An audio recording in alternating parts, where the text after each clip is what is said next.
जय श्री कृष्णा। आज मैं बात करूंगा कि नेचुरल डाइट जो हम लोग कर रहे हैं, जिसको फॉलो कर रहे हैं, क्या वो मॉडर्न साइंस के हिसाब से एक बैलेंस डाइट है, जिसे संतुलित आहार बोला जाता है। जो हम बचपन से पढ़ते आए हैं कि आहार जो है संतुलित होना चाहिए। क्या ये डाइट जो हम फॉलो कर रही हैं ये संतुलित है? मॉडर्न साइंस इससे सेटिस्फाई है या नहीं है?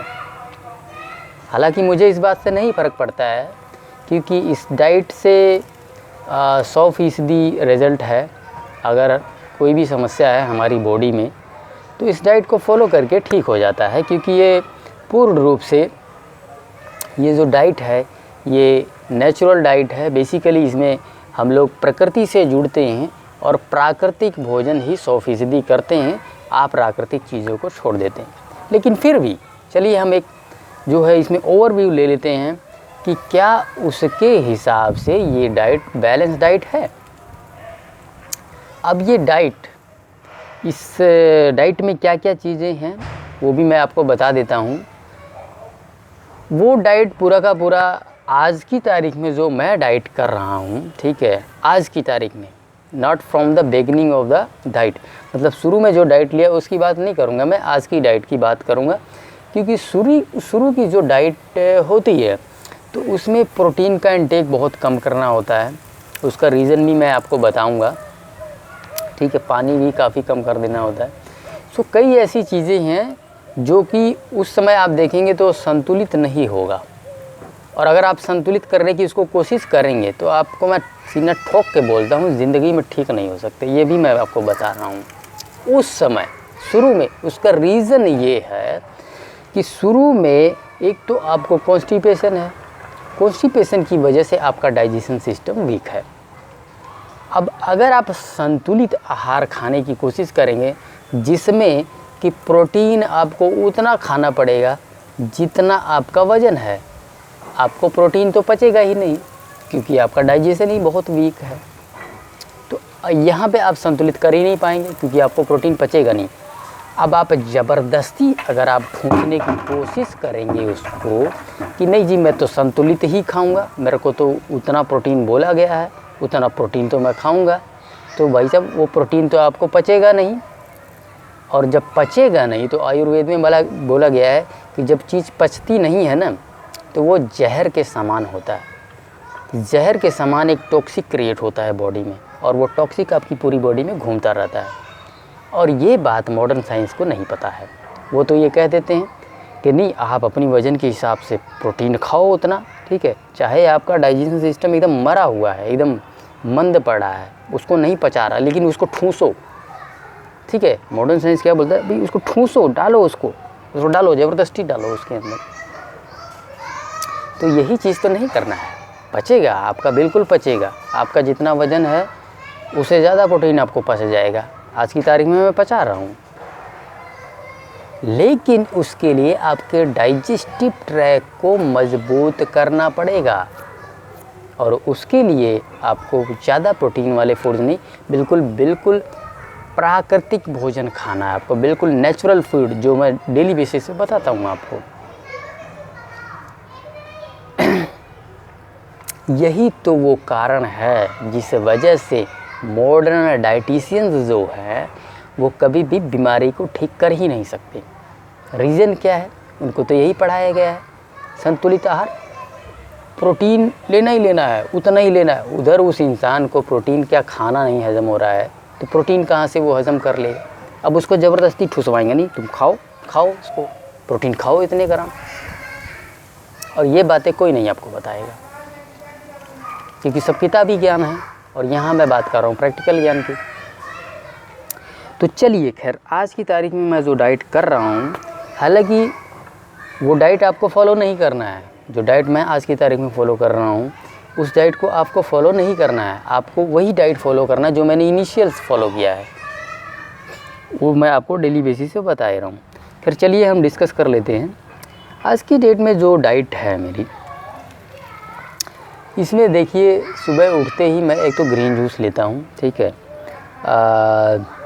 करेले का ले लेता हूँ या फिर पालक का ले लेता हूँ, पालक टमाटर का या फिर करेले का जूस। ठीक है, करेले में आजकल मैं हरड़ वगैरह भी मिला ले रहा हूँ, एकदम बिल्कुल हरा वाला हरड़ जो बिल्कुल फ्रेश मिलता है। ठीक है, इसके अलावा मैं तकरीबन 400-500 ग्राम खाता हूँ पपीता, और जो है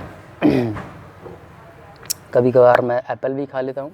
इसके बाद नेक्स्ट जो है मैं मिलेट खाता हूँ तकरीबन 250 से 300 ग्राम, और शाम को 4 बनाना, और इसके अलावा मैं खाता हूँ जो है 100 ग्राम ऑर्गेनिक मूंगफली, कभी कभार 100 ग्राम से कम भी होता है, लेकिन अब अभी 100 ग्राम मान के चलते हैं। 100 ग्राम के हिसाब से ही हम निकालेंगे कि मॉडर्न साइंस के हिसाब से क्या क्या चीज़ें इसमें निकल रही हैं, और 300 ग्राम जो है मिलेट हो गया।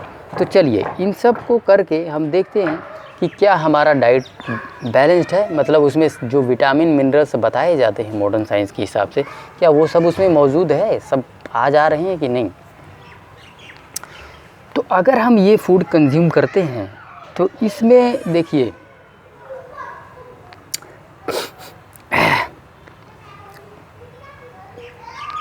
वन सेकेंड, तो देखिए इसमें फाइबर आपका आ जाता है 105%। फाइबर की बात करें मॉडर्न साइंस कहता है जी आपको 105% फाइबर आ गया, मतलब पूरा हो चुका है। विटामिन सी 309%, मतलब विटामिन सी भी इसके अंदर आ चुका है। आयरन 146%, मतलब आयरन की भी पूर्ति हो चुकी है, मतलब आपने आवश्यकता से ज़्यादा ही खा लिया है। ठीक है, कम नहीं चलेगा, जो है ज़्यादा चलेगा। Vitamin B12 0%। देखिए B12 जो है मॉडर्न साइंस कहता है जी आपको बाहर से ही लेना पड़ेगा, जबकि ऐसा नहीं है, शरीर के अंदर खुद बनता है। पिछले डेढ़ साल से ज़्यादा हो गया मुझे डाइट करते, और B12 का कोई भी सोर्स मैंने बाहर से नहीं लिया है। अब तक तो मैं बिल्कुल ख़त्म ही हो जाता है इस हिसाब से। विटामिन B12 कहाँ से आ रहा भाई सब vitamin B12? That means body में बन रहा है। और विटामिन B12 कहाँ से बन रहा है? जो मैं नेचुरल फूड खा रहा हूँ उसी के द्वारा अंदर जो हमारे बैक्टीरिया बैठे हैं कॉलन्स में, ठीक है, इंटेस्टाइन में, वो बना के दे रहे हैं। तो मुझे अलग से विटामिन B12 लेने की आवश्यकता नहीं है। चलिए अब हम आगे बढ़ते हैं। कैल्शियम कैल्शियम है देखिए 22%। कैल्शियम मेरा तो देखिए ये मानना है, वैसे तो ये कह रहा है कि जी आपका कैल्शियम 22% हो गया है। कैल्शियम भी शरीर बना लेता है, क्योंकि मैंने खुद स्वयं का ही उदाहरण दिया है। मैं अपने ग्रोइंग पीरियड के दौरान कैल्शियम युक्त कोई भी भोजन मैंने नहीं खाया, लेकिन मेरी हड्डियां बड़ी तो हुई ना। 10 वर्षों से 20 साल, 10 वर्ष का जब मैं था, 10-11 साल का, और 20 सालों तक मैंने कैल्शियम वाले फूड खाए ही नहीं, तो मेरी हड्डियां कैसे बढ़ी उस दौरान, आप ज़रा बताएं। तो ये अपने आप को ही साबित करता है कि कैल्शियम बॉडी बना लेता है, जो भोजन हम करते हैं उसी से कैल्शियम शरीर बना लेता है। लेकिन फिर भी मैं आपको सोर्सेज बता दे रहा हूँ कैल्शियम के। तो देखिए कैल्शियम के जो सोर्सेज है, एक तो रागी है, रागी अगर आप खाएंगे तो आपको कैल्शियम मिल जाएगा। और इसके अलावा जो है आप तिल में बहुत ज़्यादा कैल्शियम होता है। तिल अगर थोड़ा सा आप खा लेंगे तो भी जो है आपको काफ़ी सारा कैल्शियम मिल जाएगा। अगर किसी को कैल्शियम की कमी है और वो बाहर से लेना चाह रहा है, किसी कारण बस शरीर कैल्शियम नहीं बना पा रहा, कई बार ऐसे भी होता है कि शरीर कैल्शियम नहीं बना पाता, किसी का B12 नहीं बना पा रहा, तो उसे बाहर से लेने की आवश्यकता पड़ती है। अदरवाइज़ तो ईश्वर ने सब कुछ शरीर में ही फिट कर दिया हुआ है कि भाई जो चीज़ें बाहर से नहीं मिलेगी वो शरीर बना लेगा। चलिए इससे आगे बढ़ते हैं।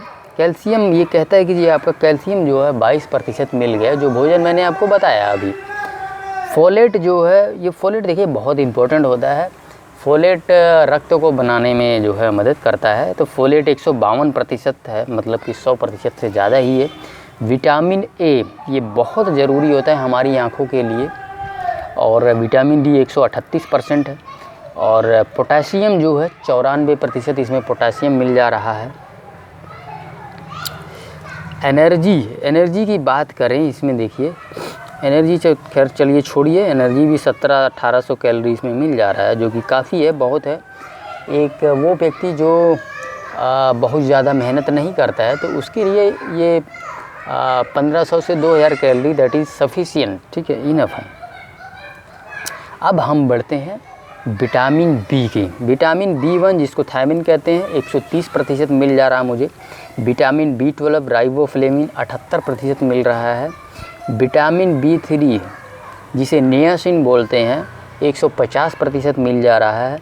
And B5 vitamin B5 pantothenic acid जिसे कहते हैं 106% मिल रहा है।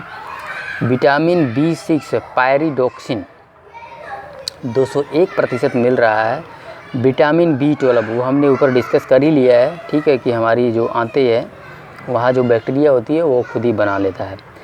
फोलेट 610 ये 152% मिल रहा है। विटामिन A ये मिल रहा है 138%। विटामिन C ये 309% मिल रहा है। विटामिन D, ठीक है, विटामिन D 0 है। विटामिन D देखिए सूरज भगवान रोज़ विटामिन D दे रहे हैं। आप आधा घंटा खड़े हो जाइए, 15-20 मिनट खड़े हो जाइए, आपको विटामिन D मिल जाएगा। मैं डेली बेसिस पे यहाँ पे नहा के यहाँ पे आता हूँ, अपना तेल वगैरह लगाता हूँ, मालिश करता हूँ, ठीक है, और इसमें 10 मिनट लग जाते हैं और 10 मिनट का धूप लग जाता है पूरे शरीर में। सिर्फ अंडरवियर मैंने पहना होता है। तो विटामिन D जो है वो मुझे वहाँ से मिल जा रहा है। फूड भी मैं यहाँ 0 दिखा रहा है फूड के सोर्सेज से, तो क्या ज़रूरत है जब हमें वहाँ से मिल जा रहा है, ठीक है। तो फूड सोर्सेज से तो उनको लेने की ज़रूरत है जो उधर जो है कनाडा में बैठे जहाँ धूप ही नहीं आ रही है, या फिर कोई ऐसी जगह पे बैठा है जहाँ धूप नहीं आता है, ठीक है। दुनिया में कई ऐसी जगहें हैं जहाँ पे धूप नहीं आती, तो वहाँ पे जो है इसको उसके थ्रू ले सकते हैं विटामिन D। तो देखिए अगर आप ऐसी जगह पे हैं तो आप विटामिन D ले सकते हैं। आप मशरूम ख़रीदिए, उसको धूप में सुखा लीजिए और जो है आप उसको खाइए। उसमें विटामिन D, मशरूम जो है वो विटामिन D जो है अब्जॉर्व करने की क्षमता रखता है। खैर जब आपके यहाँ धूप ही नहीं निकल रहा है तो आप सुखाएंगे कैसे? आप ख़रीद सकते हैं, ठीक है, उस तरह का जो है सोर्सेज ख़रीद सकते हैं, या फिर चलिए आप सप्लीमेंट भी ले सकते हैं। लेकिन जो लोग इंडिया में हैं जहाँ धूप निकलता तो है लेकिन वो धूप लेने का टाइम नहीं है, तो वो लोग इस तरह से कर सकते हैं। चलिए अब हम बात करेंगे, अच्छा, विटामिन E 68% मिल रहा है जी, और विटामिन K मिल रहा है 12%। देखिए इसमें अगर आप स्पिनच मिला देंगे तो विटामिन K और विटामिन A अपने आप बढ़ जाएगी, क्योंकि स्पिनच जो है पालक है उसमें बहुत ज़्यादा मात्रा में ये दोनों विटामिन होते हैं। तो चलिए हम आगे बढ़ते हैं। कैल्शियम 22% मिल रहा है, कॉपर 325%, मतलब कॉपर बहुत ज़्यादा मिल रहा है।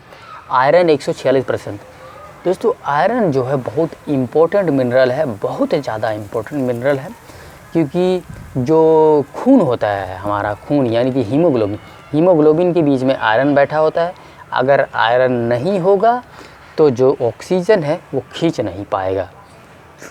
मेरे कहने का अर्थ है आयरन ही ऑक्सीजन को चिपकाने का काम करता है। आपके हीमोग्लोबिन में आयरन है ही नहीं तो ऑक्सीजन को वो चिपका नहीं पाएगा। वो क्या करेगा? हीमोग्लोबिन दौड़ता रहेगा बिना ऑक्सीजन का। जो उसमें आयरन नहीं रही तो ऑक्सीजन कहाँ से? ऑक्सीजन से चिपकेगी नहीं। आयरन है तभी ऑक्सीजन चिपकेगा। तो इसलिए आयरन जो है बहुत इम्पोर्टेंट है। तो आयरन की मात्रा जो हमारे शरीर में बरकरार रहना चाहिए, क्योंकि बहुत ज़्यादा इम्पोर्टेंट है। ऑक्सीजन देखिए कितना ऑक्सीजन हम लोग लेते हैं, कितना ऑक्सीजन लेते हैं आप सोच नहीं सकते। उतना तो आप खाना नहीं खाते जितना ऑक्सीजन लेते हैं, है ना।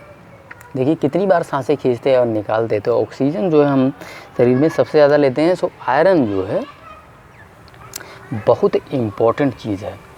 चलिए हम आगे बढ़ते हैं। मैग्नीशियम ये 132% मिल रहा है हमें, और मैंगनीज ये 257% मिल रहा है। फॉस्फोरस 140% मिल रहा है। पोटासियम 94% मिल रहा है। सेलेनियम 33% मिल रहा है। सोडियम 100% से ज़्यादा मिल रहा है। जिंक मिल रहा है 64%। तो इस तरह से और भी देख लेते हैं। लिपिड्स में देखिए मिल रहा है हमें फ़ैट मिल रहा है। फ़ैट 103% हमारा फ़ैट की पूर्ति हो जा रही। Omega 3 31%, omega 6 112%। अरे इसकी तो गोलियां मिलती है ओमेगा 3 ओमेगा 6 की, इसका तो अच्छा खासा मार्केट है, और जबकि हमारे भोजन से ये सारी चीज़ें मिल जा रही है। तो इस चीज़ को देखते हुए आइए चलिए हम प्रोटीन का भी कंपोनेंट इसमें देख लेते हैं, ठीक है, क्योंकि प्रोटीन भी जो है, कुछ प्रोटीन हमारा शरीर नहीं बना पाता है। तो cysteine 141%, histidine 182%, isoleucine 178%, leucine 192%, lysine 77% and methionine 142%, phenylalanine 290%, threonine 151%, tryptophan 191%, tyrosine 188% and valine 176%। तो ओवरऑल हम इस चीज़ को देख के समझ पा रहे हैं कि जो हमारा डाइट है वो बिल्कुल बैलेंस्ड है, क्योंकि हर एक चीज़, जितने भी विटामिन मिनरल्स है, आलमोस्ट 90 to 95% हम जो है 100% से ज़्यादा कंज्यूम कर रहे हैं। इसका मतलब ये है कि मॉडर्न साइंस के हिसाब से भी हमारी जो डाइट है वो बिल्कुल बैलेंस डाइट है। लेकिन दोस्तों बस यही मैं आपसे अनुरोध करूंगा कि शुरू में आपको प्रोटीन रिच फूड नहीं खाना है, क्योंकि आपका डाइजेस्टिव ट्रैक ऑलरेडी वीक है, पचा नहीं पाएगा, आप ज़िंदगी भर ठीक नहीं हो पाएंगे। इसलिए शरीर को शुरू में हल्का रखें, कम भोजन खाएं। जब शरीर आपका जो डाइजेस्टिव ट्रैक है वो स्ट्रॉन्ग हो जाएगा, उसके बाद आप खाइए। आयुर्वेद में भी यही चीज़ बताया गया, लेकिन क्या करें, आयुर्वेद फॉलो ही नहीं कर रहे हैं। और जो लोग आयुर्वेद प्रैक्टिस कर रहे हैं वो आयुर्वेद प्रैक्टिस कर ही नहीं रहे हैं। मैं आपको बता दूं, वो आयुर्वेद प्रैक्टिस कर ही नहीं, वो तो मॉडर्न साइंस की कॉपी कर रहे हैं और वही ले जाकर चिपका दे रहे हैं। आयुर्वेद एक्चुअल आयुर्वेद प्रैक्टिस में नहीं आ रहा है। तो चलिए, हमसे जितना बन सकेगा वो हम करते रहेंगे, और हम इसमें रिसर्चेस करते जा रहे हैं आयुर्वेद एंड ऑल दैट, इन सब चीज़ों पे। और ऑलरेडी हम लोगों ने रिजल्ट ले ही लिया, उसमें कोई दो राय नहीं है हमने। और हमारे साथ जुड़े इतने लोगों ने अनेकों प्रकार की बीमारियों को ठीक किया ही है, ठीक है, प्रकृति से जुड़ के आयुर्वेद के रूल्स को फॉलो करके। सो उम्मीद करते हैं आज की वीडियो से मैं आपको कुछ सिखा पाया हूँ, कुछ मोटिवेट कर पाया हूँ। सो इस वीडियो को यहीं समाप्त करते हैं। जय श्री कृष्णा।